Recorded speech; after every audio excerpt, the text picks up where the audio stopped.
Morning on Capitol Hill. The president is calling top Democrats to the White House in an effort to save cap and trade. This, of course, is the effort to head off what the White House calls the global warming threat. Now, some members of the president's own party are calling this plan, quote, an energy tax and a great big one.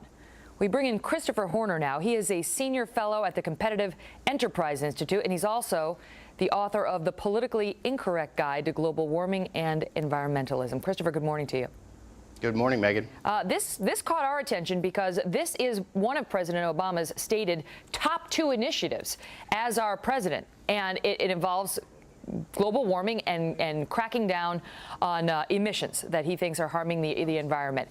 Now we learned that his plan is in trouble, not so much with the Republicans, which we knew, but Democrats, people within his own party, may be trying to stifle his proposals for revisions on this so-called cap and trade. Does this surprise you? No. There are a few lobbyists in town who are surprised because they've been going very aggressively. You know, we have 4 global warming lobbyists for every member of Congress now. This is a big business. It's not about the climate. Nothing ever proposed, this scheme or anything else, would, according to anyone, actually detectably impact the climate. The president's having a problem because this is a revenue raiser. His own budget chief described it as an energy tax. It's a very inefficient energy tax.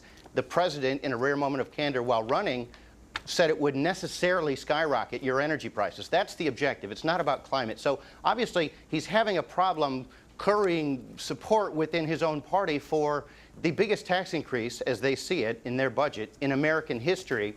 If I can just rerun history real quickly, in 1993, we had the exact same thing happen. The president, in his first year, in his first budget, proposed an energy tax. It was called the BTU tax. And it, according to Al Gore, who told the Financial Times, it cost them control of Congress. And a lot of these House Democrats are saying, we like our jobs. This threatens a lot of jobs, but it most particularly threatens theirs. Well, that's the thing, is that the president is calling all of these top Democrats who are on this key committee that's dealing with this proposed legislation up to the White House. He wants to speak with all of them to try to get them on board. And his problem is the moderate Democrats, many of whom work in states where this cap and trade policy, as it's known, is not popular. And so even though they're Democrats, there's a real question about whether they're going to get behind this, one of the president's top initiatives.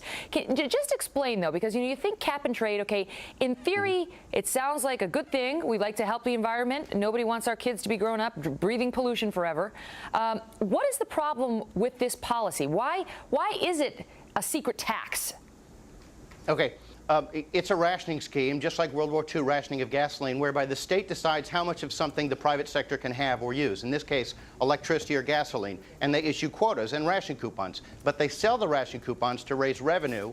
They don't sell them to individuals because individuals vote. They sell them to corporations. But Peter Orszag, the president's budget director, said consumers get the tax passed on to them. It really won't be paid by corporations, but to the extent it will, they'll just leave. That's what happened in Europe.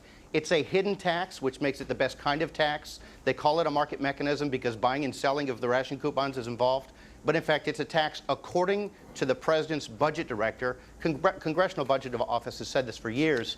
Center-left environmentalists like Resources for the Future have said it's 4 to 5 times as expensive as just taxing these emissions, which are not pollution, by the way, as just taxing them if you wanted to reduce them. But you don't pay off any constituencies with the direct tax. You risk your own political career with the direct tax. Right. And again, it's not about the climate. Well, it's interesting because, now we're seeing this pushback from members of his own party. The Republicans, they may be a lost cause for President Obama on this. They're holding their own energy summit against this plan, but he's got to get his own party in line before he worries about the GOP. Christopher, thanks so much for your insights on it. We appreciate you being here. Thank you. We picked this up